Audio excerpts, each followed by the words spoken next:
So this is Philip. So I built this forever ago, kind of just as a doodle, and I was like, okay, this is nice. This is a nice little desktop thing.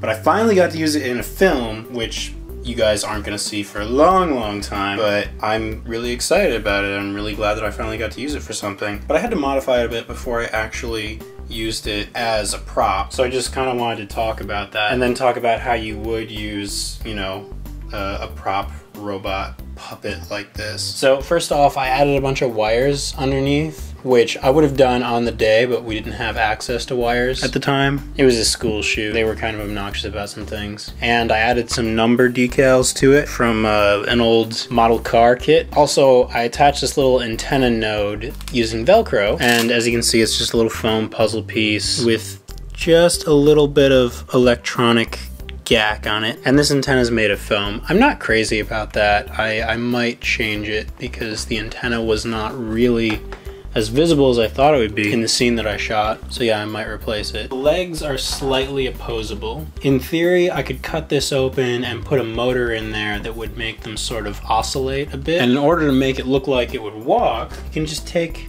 a blue glove and hold on to it and, you know, move it around as the legs are, you know, moving, and it'll look like it's walking. I almost got to do that on the day, but I didn't, considering that I had a limited time to work with those actors.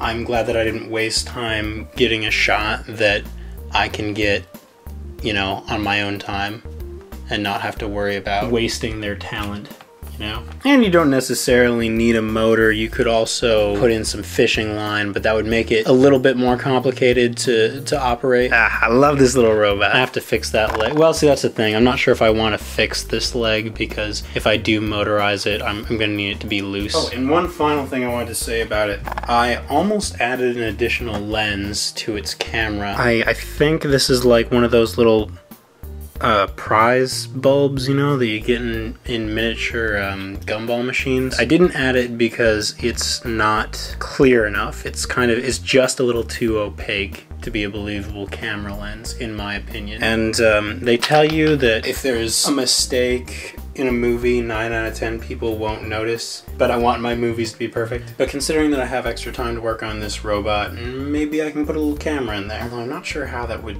you know, help the film. We'll see.